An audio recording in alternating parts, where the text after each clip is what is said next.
These were career civil servants, expert criminal prosecutors fired because they had prosecuted people for violently attacking police officers, storming the Capitol, saying they were going to hang Mike Pence in order to overthrow a presidential election, and they got fired because of it. A massive violation of civil service, constitutional rights, and the principles of public safety. Before we get into this story, comment where you're watching from, and don't forget to like and subscribe so you don't miss the next one. A hearing meant to attack Democrats on crime took an unexpected turn when Jamie Raskin shared a deeply personal story. Raskin pointed to a pardoned January 6th participant who was later arrested with weapons near Barack Obama's home. According to Raskin, the man also stopped near his children's elementary school, said he was close to Raskin's house, and wanted Raskin all to himself. For Raskin, it was proof of a simple point. When criminal behavior is rewarded, more of it follows. And just like that, the entire hearing changed. Just begin by underscoring three things that you said that I hope people will keep in mind as you hear my remarks. One is that when you reward criminal behavior, you get a lot more of it. Two, you said it's not funny when it happens to you. And alas, I have a personal story to tell. And three, you said letting criminals off the hook is not compassion and it's not justice. So I want to agree very strongly with those 3 points that you just made, Chairman Van Drew. And I want to thank the witnesses for being with us today. Just before the shutdown, the subcommittee convened a field hearing in Charlotte to advance the tired, I would say utterly exhausted Republican claim that Democrats are somehow soft on crime. This is an odd proposition to me, given that Democratic-led cities today are now driving an historic nationwide decrease in crime, especially homicide and violent crime, following a dramatic spike in those categories under the first Trump administration. One North Carolina local news outlet, the News and Observer, captured the very paradoxical nature of that hearing in an article titled, "Republicans are in charge in North Carolina, but somehow Democrats are to blame for violent crime." Well, the News and Observer is correct.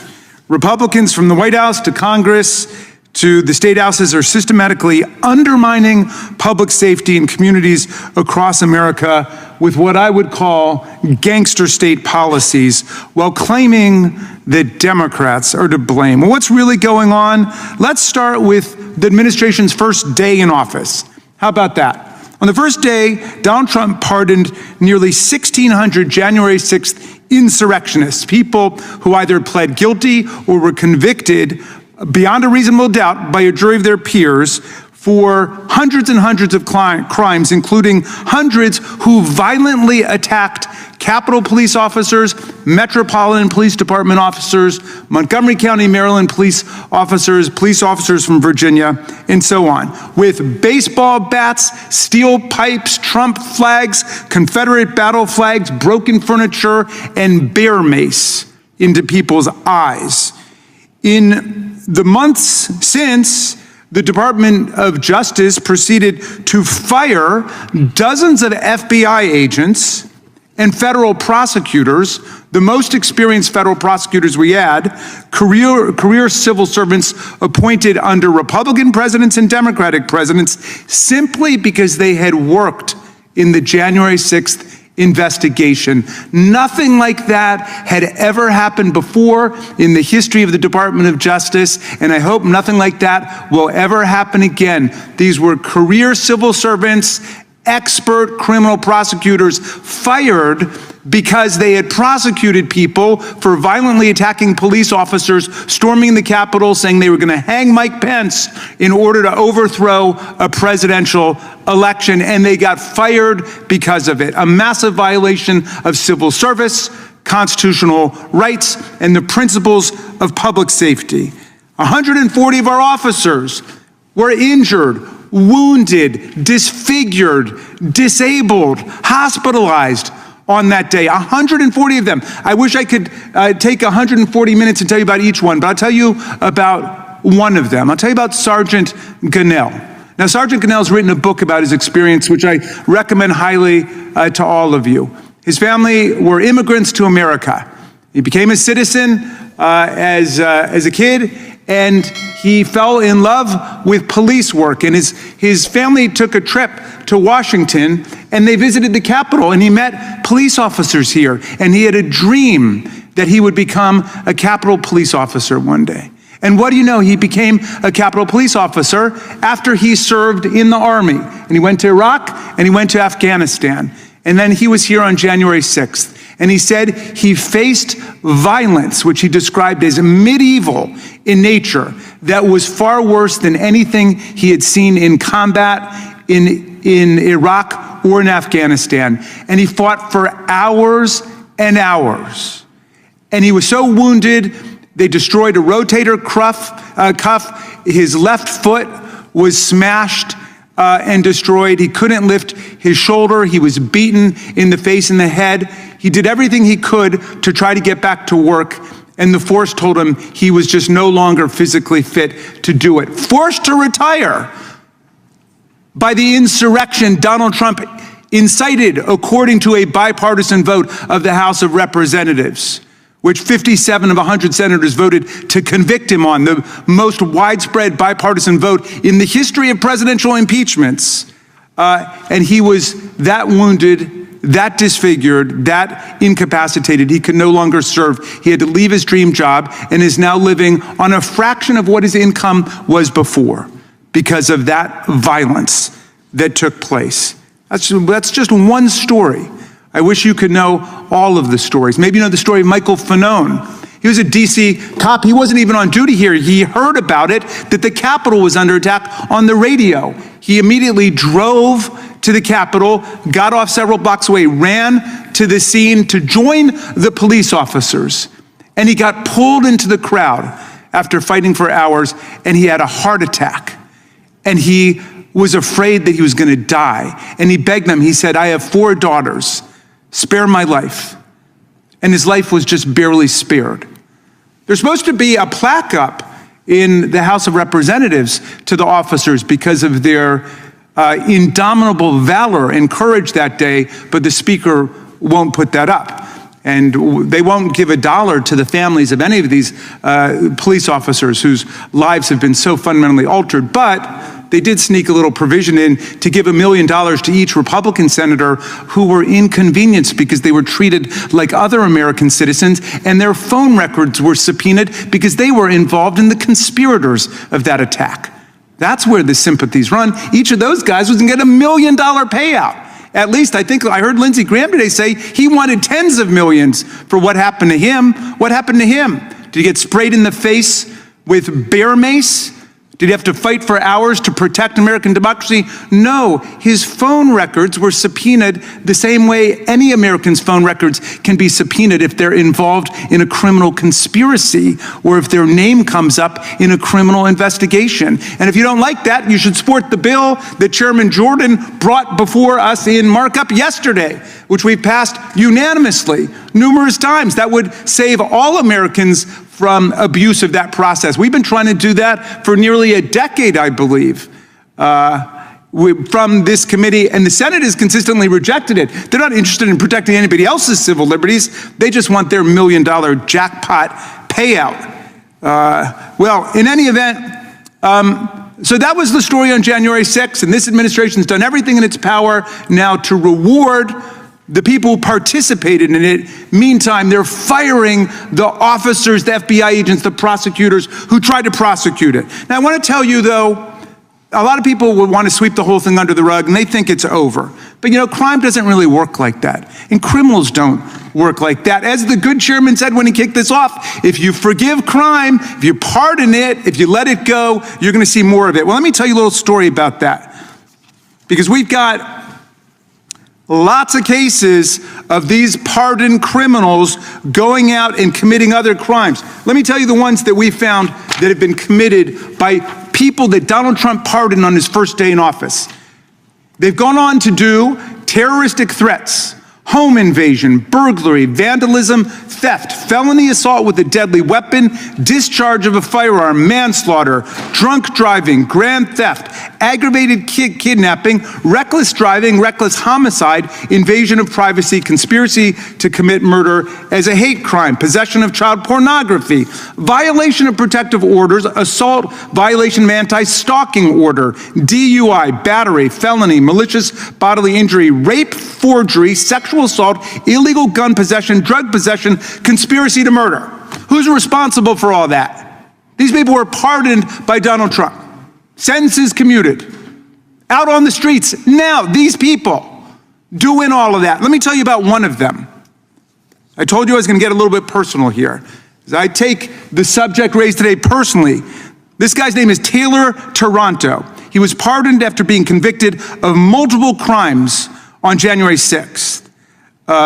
Multiple crimes on January 6th. But he was rearrested in 2023 for illegal possession of hundreds of rounds of ammunition and 2 guns and a machete after he was live streaming from the woods near former President Barack Obama's house. He went there with all the ammunition and guns, and he threatened to set off a car bomb.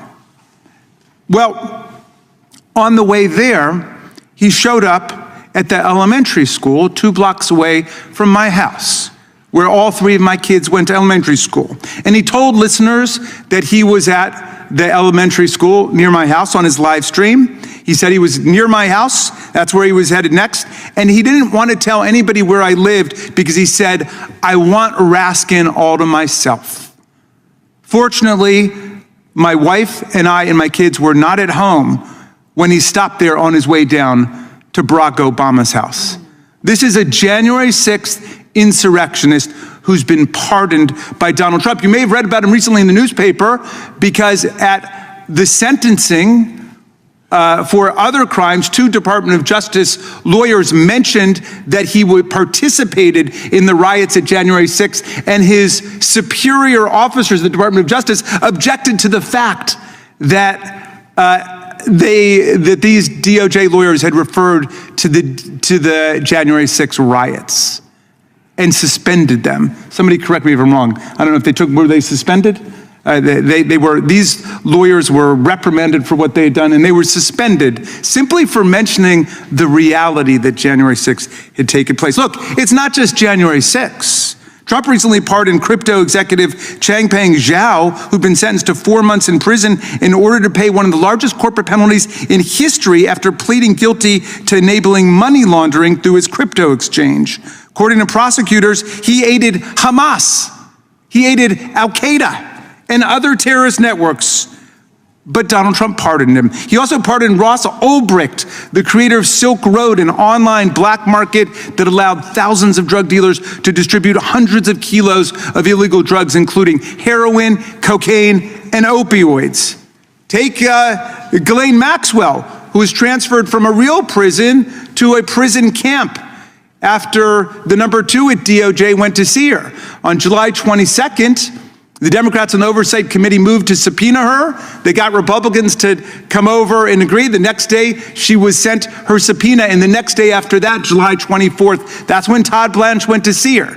Not to ask about more co-conspirators, not to investigate whether other crimes had been committed. No, he was trying to find out exactly what she might say about Donald Trump when she came to Congress. And satisfied with her answers, President Trump, the great champion of law and order, apparently authorized and approved her transfer to a prison camp where no sex offender had ever been sent before, because they're not allowed, because sex offenders like Ghislaine Maxwell are considered violent offenders. But that wasn't it. It wasn't just enough that she got to cut the line and get there in 1 or 2 days when people were waiting 6 months, 8 months, 2 years to transfer after proving they have a compelling reason to do so. No, she was transferred overnight. She gets there, and then she gets the superstar Trump Hotel treatment. She gets room service in her cell.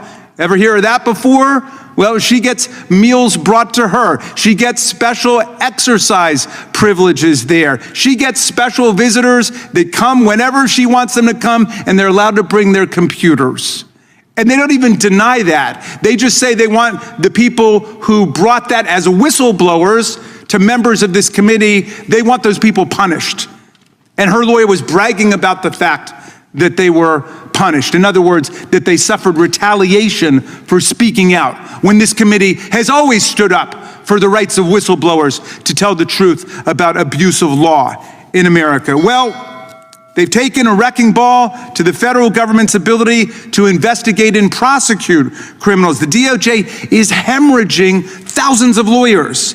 They're having a very difficult time recruiting people to this absurd environment where the president is taking over all prosecutorial functions. And now they are wasting resources just to follow the political program of Donald Trump. You've seen how he fired his own U.S. attorney, Mr. Siebert, in Virginia because he wouldn't bring charges against James Comey. That's what Donald Trump wanted. So he sacks him. He puts in another attorney who's never been a prosecutor before, never been an assistant U.S. attorney or anything. She's so incompetent, the judge in the Comey case now says that they're going to have to throw it out, likely because she messed up the entire grand jury indictment process. And yet he continues to go after his political opponents.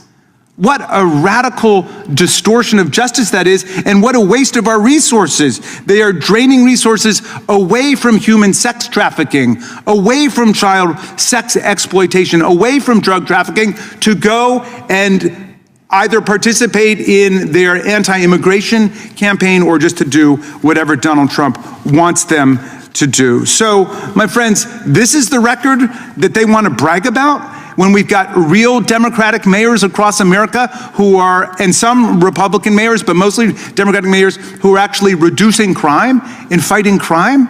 I mean, what an outrage this is. One of the other things they did when they first got in was they got rid of hundreds of grants that were being given to local law enforcement, to the police. Talk about defunding the police. Well, they defunded the police. Certainly anything having to do with human sex trafficking, anything having to do with child sex exploitation, they just got rid of it all. So, Mr. Chairman, I'm glad you said exactly what you did when you kicked this off. It's not funny when it happens to you, and it's not when you've got a pardoned January 6th person come into your house with weapons on his way down in Barack Obama's house with a machete. Now that's not funny. And also when you reward criminal behavior, as this administration has done from day one, you're gonna get a lot more of it. And they're headed to turning us into a gangster state.